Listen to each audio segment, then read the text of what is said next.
group of people. What a state. This was a big winner for us, wasn't it? This was a big one. That was a great victory. And I just want to thank you. Governor's here. Doug, where are you? Doug? Okay, come on, Doug. Look at him. See, he gave up the good location so you could have a good location. Thank you very much, Doug, and very much, Catherine, for being here. We appreciate it. And you have a man who's here who's a special friend of mine, works with us so hard on all of the tax cuts and the regulation cuts and all of the things we do. Your great Senator, John Hoeven. John? Where's John? Thank you, John. And Mikey, thank you very much for being here. We really appreciate it. And Kevin is special. I have to tell you, I came for Kevin. I've been here for Kevin. I asked Kevin to do it. He was the one that could do it. He's the one that you love in this state. And I said, it's time, and I think you're going to do fantastically well. And you know how well he's doing. He's really doing a fantastic job. So I just want to thank him for going into the race. And, you know, if you look at what he and Chris have done in a short period of time, they've really turned it around. And they're leading. I won't even tell them by how much. Okay? I don't want to tell them by how much. I don't want to tell him by how much, but he's doing great. That's all I want to say. Always assume you're down by 1 point. It's the best, right? That way you work real hard. I want to thank also, thank you. I want to thank also Kelly Armstrong, who's here someplace. Kelly, thank you, Kelly.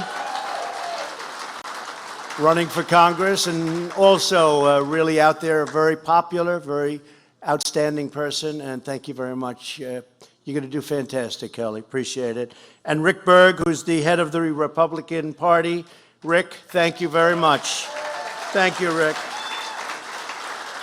So we have a very simple, well-defined task. We want to have strong borders. We want to have low taxes.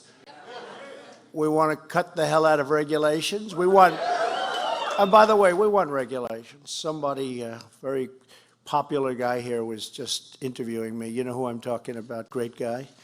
And he said, what do you think of President Obama's speech? And I said, I'm sorry, I watched it, but I fell asleep.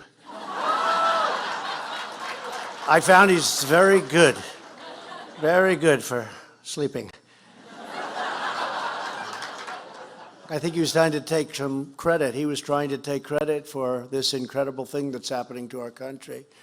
If the Democrats got in, I have to say this to President Obama, and it wasn't him, but would have been the same thing. If the Democrats got in with their agenda in November of almost 2 years ago, instead of having 4.2 up, I believe, honestly, you'd have 4.2 down. You'd be negative. You'd be in negative numbers right now.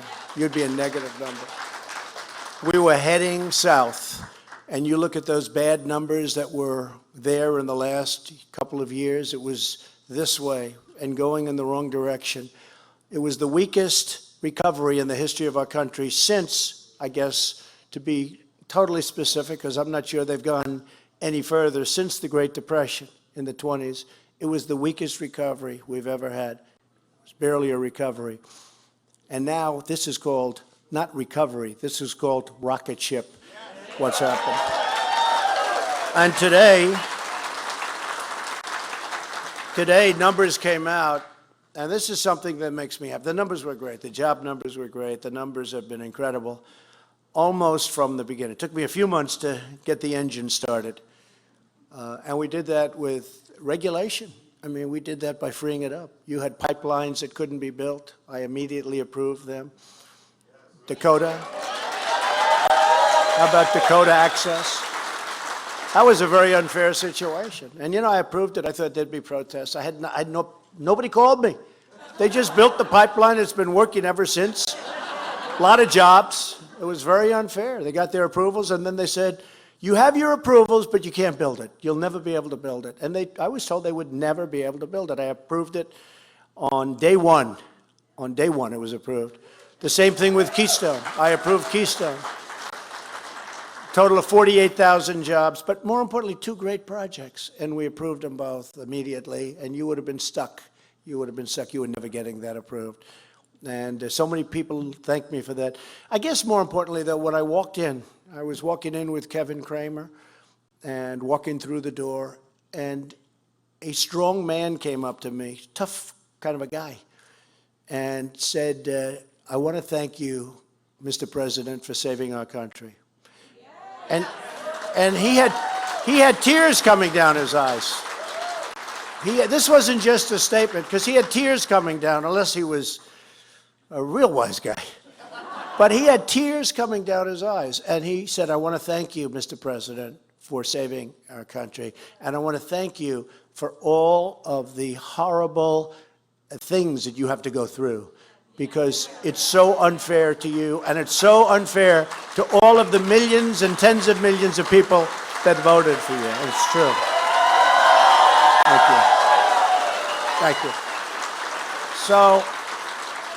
So I really appreciated that. And it's very hard for Republicans and conservatives. We have a great judge right now being looked at to go up and be the next justice of the United States Supreme Court. This is a great intellect. He's a great man. He's a fine person.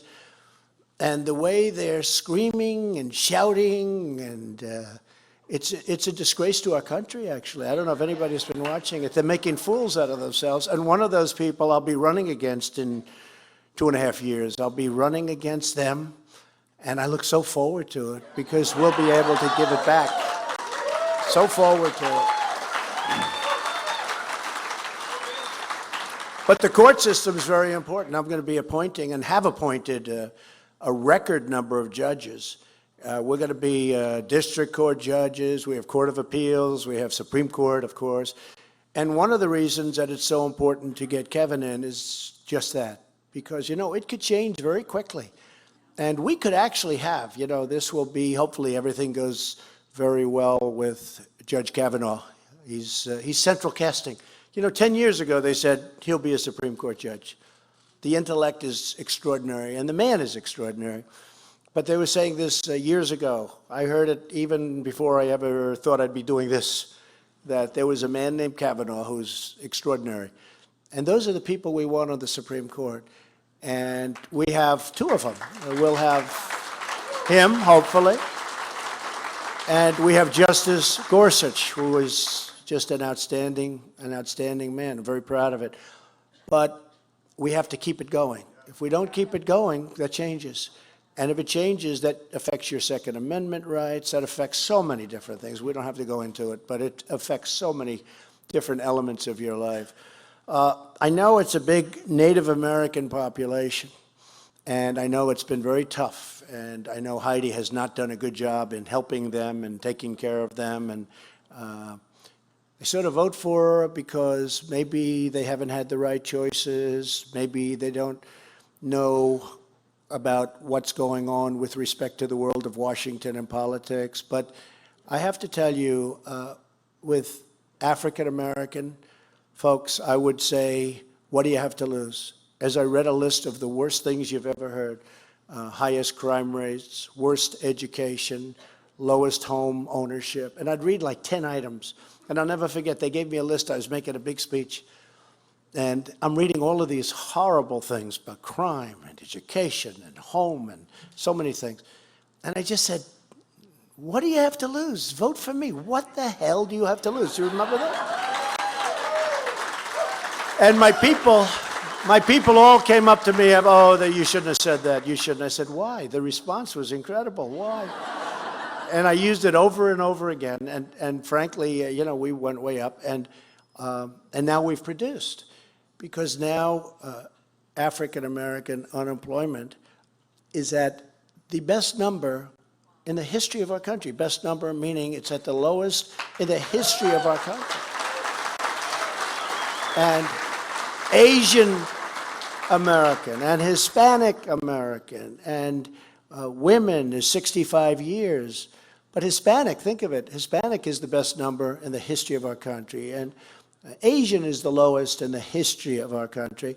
And I say with respect to the Native Americans that I go right back to where I was 2 years ago when I was campaigning.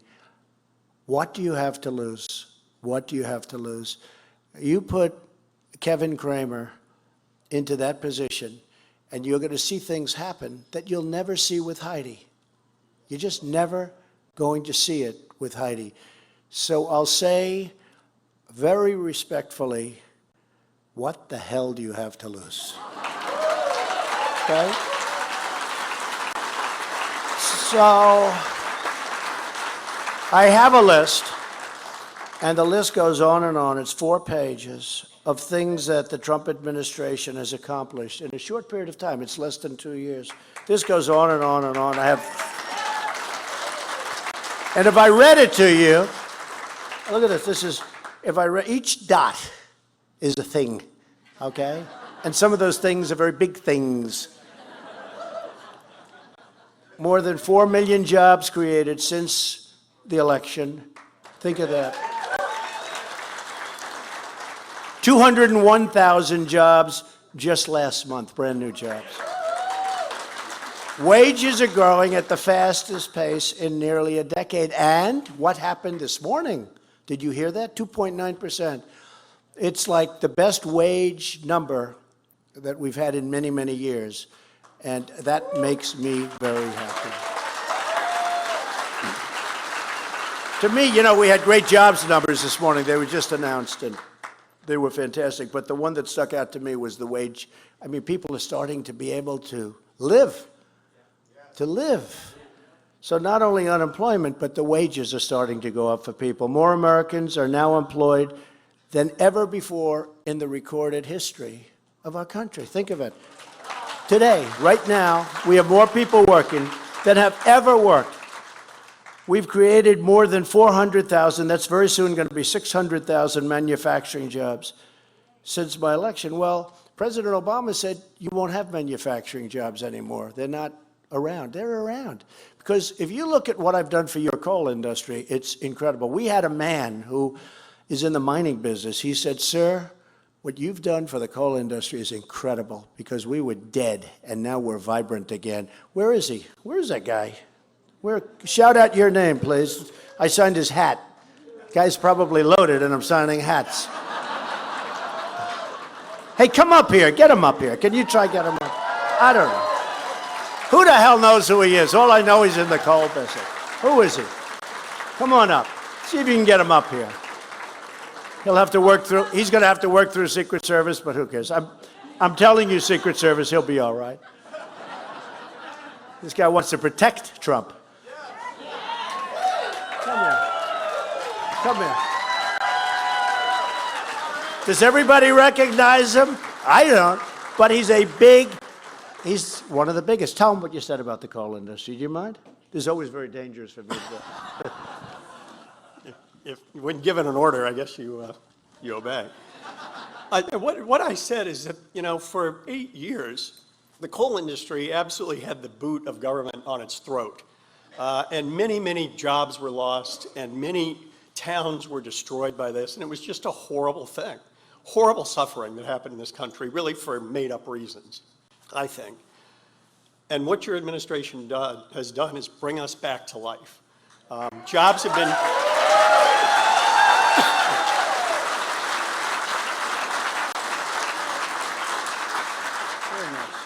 Jobs have been created. You know, families now have an opportunity to provide for themselves and have a great future in educations, and small towns in North Dakota and other places really survive because they've got a great coal mine, they've got a great power plant, and it's, you know, it's what America's about. And it's great to see that we again care about those things. So thank you, Mr. President. Thank you very much. Really nice. That's so nice. Now, I could stand up here and talk about coal for a half an hour, and I couldn't do as good a job as he just did. Because, seriously, because he's in the business, he knows. He said, you know, we were dead, and now we're really a vibrant industry again. And, you know, another industry that's vibrant, it affects you a little bit less, but it affects everybody, is steel. The steel industry is coming back like I've never seen anything because of what we've done. We've done, with all the dumping, they're not doing so much dumping anymore, but the steel industries are coming back. And, you know, when they do dump, they're paying a lot of money on the dumped steel that they're sending in here. And it goes right into the coffers of our country, and that's okay. But U.S. Steel is opening up 8 plants.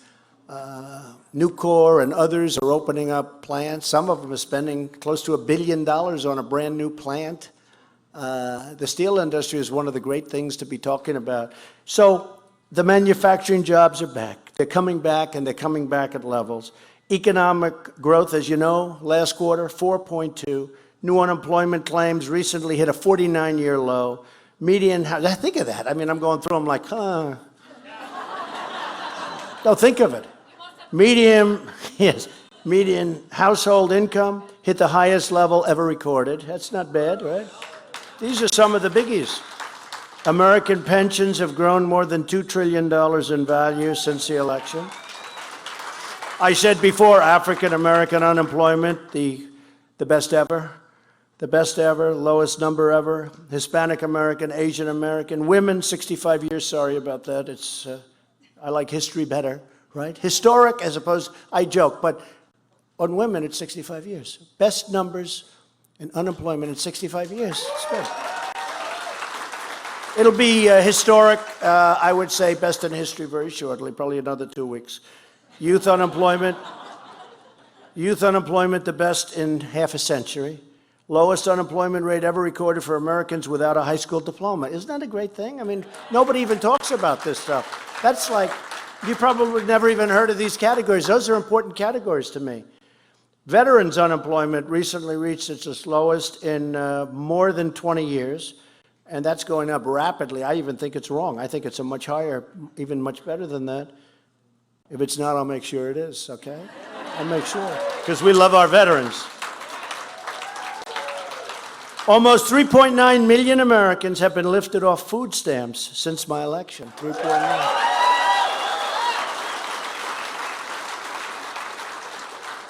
So Medicare, if you look at what the Democrats are doing, they're going to destroy Medicare, and they're going to destroy your Social Security. We're going to save your Social Security. We're going to keep it. We're not going to touch it.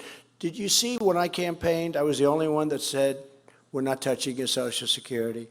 They'd say, how are you going to do it? I said, growth. We're growing faster than even I projected, although I thought we'd be around that number. Most other people, if I would have said it during the campaign, they would have laughed me off the stage. They've been trying to do that for a long time. That hasn't been working too well, has it? And we're going to grow a lot faster. You know, the fact is we're doing well, and you got the 4.2s. We're going to go much higher than that.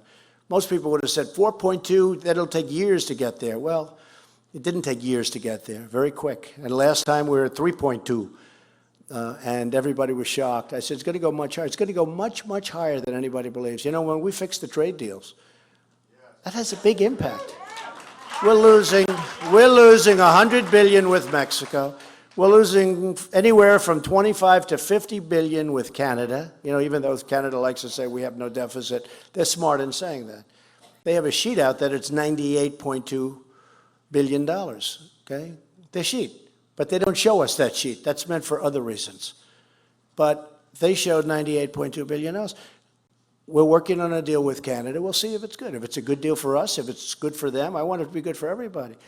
But we cannot continue to get ripped off like we've been ripped off before. Our farmers are very important to me. Our farmers, and you're great patriots. Honestly, you're really great American patriots, and it takes a little time. But China wasn't letting you in for peanuts. And the European Union has been very, very tough on you. They have barriers. They have trade barriers. They sell us, but we aren't allowed to go in there. I said, we can't do that.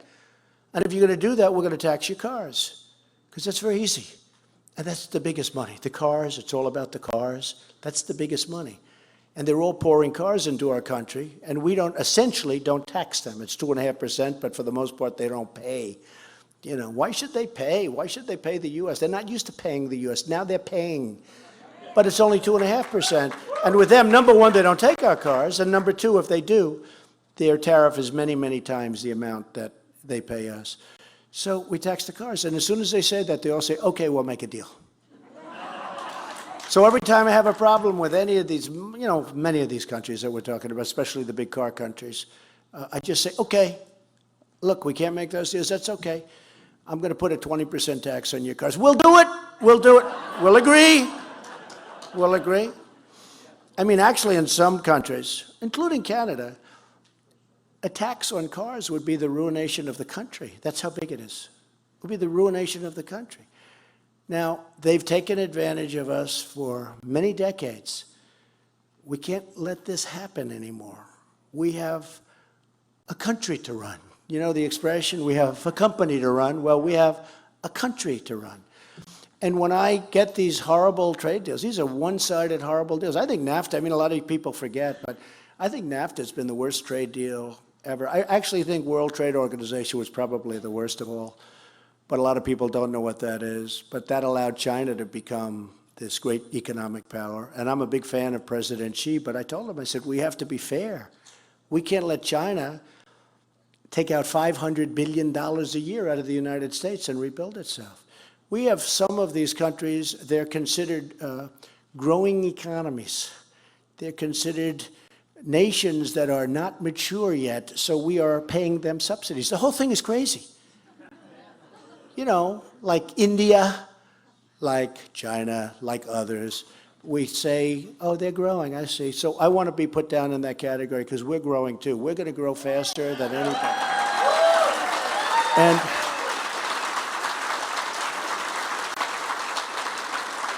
they call them developing nations. Well, we're a developing nation too. Okay, we are.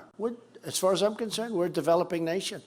They call themselves developing nations, and under that category, they get subsidies. We have to pay them money. The whole thing is crazy.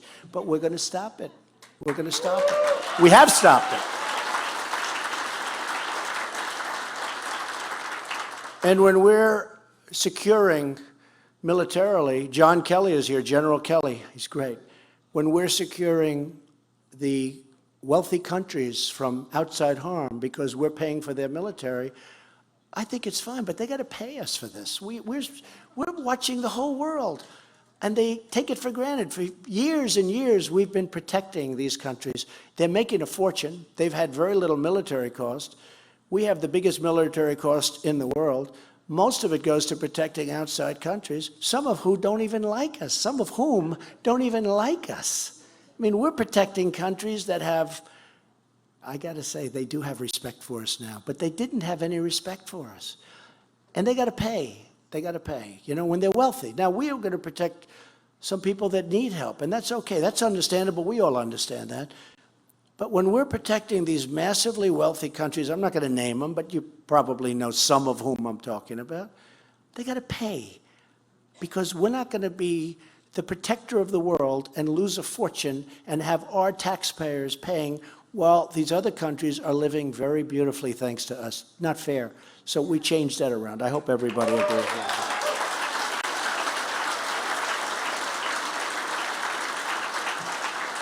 And by the way, then this idiot Woodward, who wrote this book, which is all fiction, said that I said something like that, but he put it in a very crude manner. The concept is true, but the way it was said was very, hey, I went to the best college. I did lots of good. I mean, you read this thing, the quotes were wrong. All these, John Kelly, General Mattis, they're all writing, I never said that, well, it's fiction. But they do put down the concept of I said that, and they say, isn't that horrible? Isn't that crude? Crude. You know what? I want to have our nation protected, and I don't want to be taken advantage of by other countries in the world. And you know what? They respect us more when they have to pay their bills, and they can afford to pay their bills, and it's going to make a big difference for our country. You wait, you watch, you see.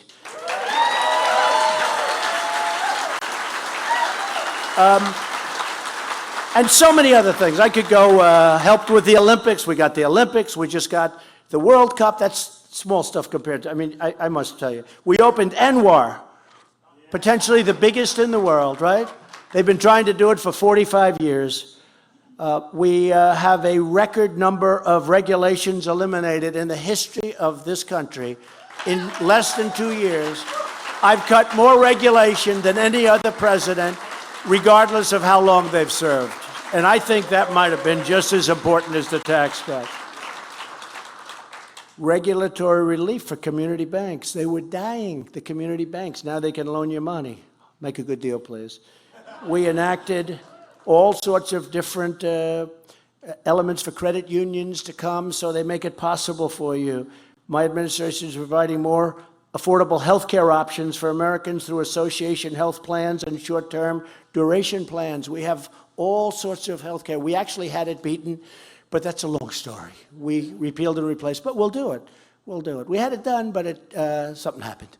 But we need, frankly, you're right. Heidi's vote would have been great if we had Heidi's vote, but she voted against it. But we got, if you remember, the individual mandate was wiped out. So we wiped out the individual mandate, which is the most unpopular part of Obamacare. We wiped it out. And then I have 3 more pages, 2 more pages, just like this, look. Okay? But isn't this much more exciting than listening to President Obama say?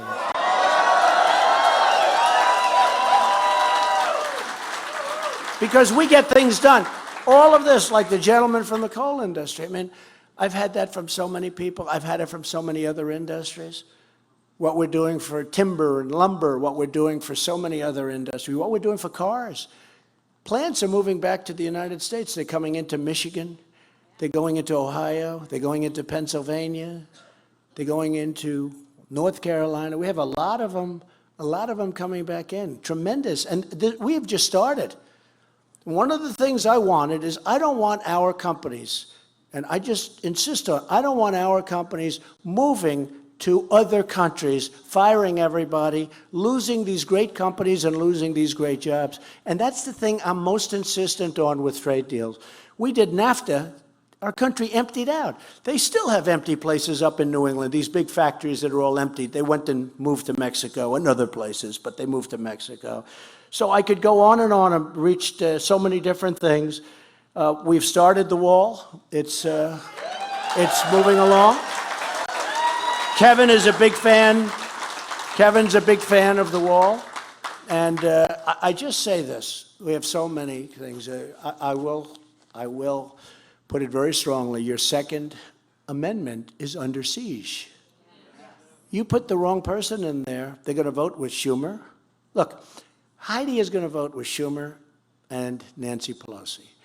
I always add Maxine Waters in there because, but he's going to vote with, he's going to vote with me. He's going to vote on Making America Great Again, which soon we're going to be changing to Keep America Great, exclamation point. Keep America great. But Kevin's going to be with us, and we've got the agenda for the courts, the agenda for the borders. We want borders. We don't want people pouring into our country. We have no idea who they are, where they come from. And you know, with these lotteries that we have lotteries from countries where people come in through a lottery system. Do you think that these countries are sending us their finest? I don't think so. Now, they would say, that's a terrible thing to say. I mean, when I hit MS-13 and I call them animals, they're animals. Nancy Pelosi said, how dare he say that about another human being, you know. No, we have to be tough. We have to protect our law enforcement just like they protect us. ICE is under siege, and our law enforcement is under siege, and they want to have weak law enforcement, and basically they want to have crime come in. Look what happened in Chicago with a liberal mayor that had these stupid policies. But now he's not running anymore, so that's fine. But, I mean, 2 weeks ago, 68 people shot, 12 died. Chicago. That's our country. I mean, it skews the crime figures because the crime figures in the United States are doing well. But you add, that's a lot of addition in terms of skewing numbers. But that'll get straightened out. It's easy to straighten out if you have the right policy. It's actually easy to straighten out. So we want to have strong borders. And that's Kevin. We want to have no crime. That's Kevin. Kevin Kramer. We want to have, we're going to have totally protected Medicare. We're going to protect our Social Security. That's Kevin. The Democrats are going to destroy your Social Security. As sure as you're standing there, sorry for the no seats, but the crowd was bigger than they're supposed to be.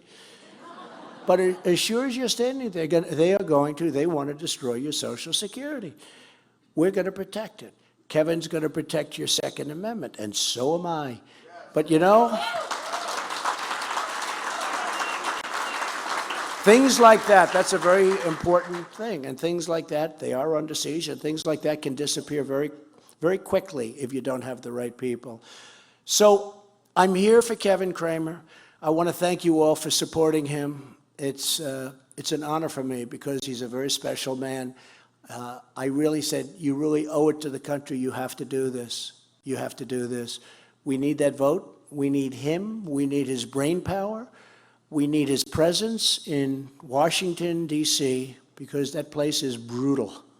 It's brutal. It's a lot of bad things up here going through people's heads. These are sick people. These are sick people.